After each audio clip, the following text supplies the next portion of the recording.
Ionization enthalpy किसमें, main group elements में, which tends to decrease down to the group. ऊपर से नीचे आने पे आयनाइजेशन किस फैक्टर पे डिपेंड करता है, आयनाइजेशन एनर्जी, वो आपको बताना है। तो इसमें से कुछ जो इंपॉर्टेंट फैक्टर्स है, वो पहला इंपॉर्टेंट फैक्टर है आपका एटॉमिक साइज।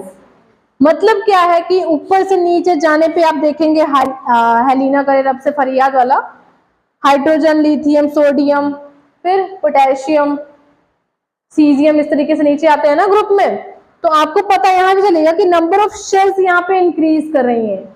जैसे जैसे नंबर ऑफ शेल्स बढ़ेंगी वैसे वैसे इलेक्ट्रॉन्स भी बढ़ेंगे। और आपको पता है कि अगर मैं ग्रुप फर्स्ट का मैंने एग्जांपल लिया है, ऐसे आप पी ब्लॉक का भी एस ब्लॉक का दोनों में चेक कर सकते हो।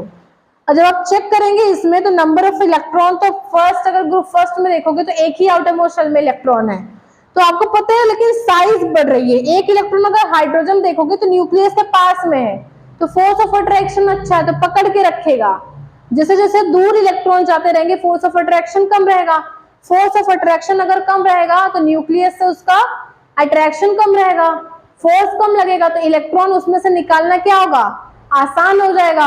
और इलेक्ट्रॉन निकालना आसान होगा तो आयनाइजेशन एनर्जी कम लगेगी, यानी तो ऊपर से नीचे आने पे साइज बढ़ती है तो अट्रैक्शन भी कम होता है ना, तो जिसके कारण आयनाइजेशन एनर्जी ऊपर से नीचे आने पे कम होती है। यही मैंने लिखा है कि शेल्स इंक्रीज होने के कारण अट्रैक्शन कम होता है, जिसके कारण ionization energy top to bottom आने पर डिक्रीज करती है।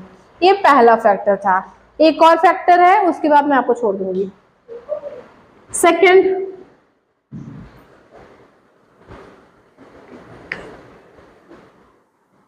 सेकेंड फैक्टर कौन सा है, screening effect. Screening effect, screening effect क्या होता है? स्क्रीनिंग इफेक्ट बताया है मैंने। सबसे ज्यादा स्क्रीनिंग इफेक्ट किस सबशेल पे लगता है? एस पे। क्या पढ़ते हो यार, तुम लोग रिवाइज नहीं करते हो क्या? लिख लो इसमें। लेकिन ये चैप्टर ऐसा है ना कि न्यूमेरिकल्स कर लोगे तो ज्यादा से ज्यादा थ्योरी ऐसे कवर हो जाती है इस चैप्टर का। This makes ionization enthalpy decreases.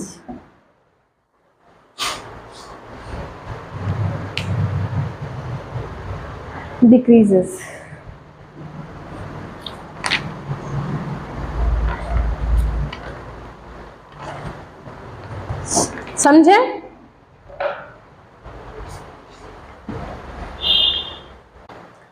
जो आपका सेकेंड फैक्टर होता है वो स्क्रीनिंग इफेक्ट होता है। स्क्रीनिंग इफेक्ट को हम शील्डिंग इफेक्ट के नाम से भी जानते हैं।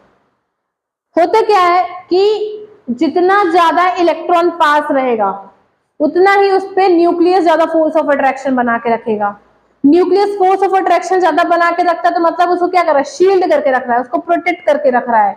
और कोई चीज जब शील्ड करके रखोगे तो वो इलेक्ट्रॉन भाग पाएगा कि मतलब क्लोज रहेगा, उसके भाग तो पाएगा नहीं। तो मतलब अगर क्लोज रहेगा, उसके करीब रहेगा, तो साइज के साथ क्या होगा, छोटा होगा। और छोटी साइज में इलेक्ट्रॉन निकालना मुश्किल होता है।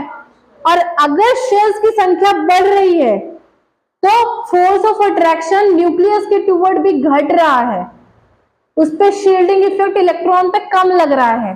और शील्ड अगर कम हो रहा है तो साइज मतलब बढ़ रही है, और साइज मतलब बढ़ रही है तो आयनाइजेशन एनर्जी कम लगेगी। और अगर हम चेक करें किसी भी शेल में, अगर एस सबशेल है, पी सबशेल है, डी और एफ रहते हैं, 4 तरीके के सबशेल रहते हैं।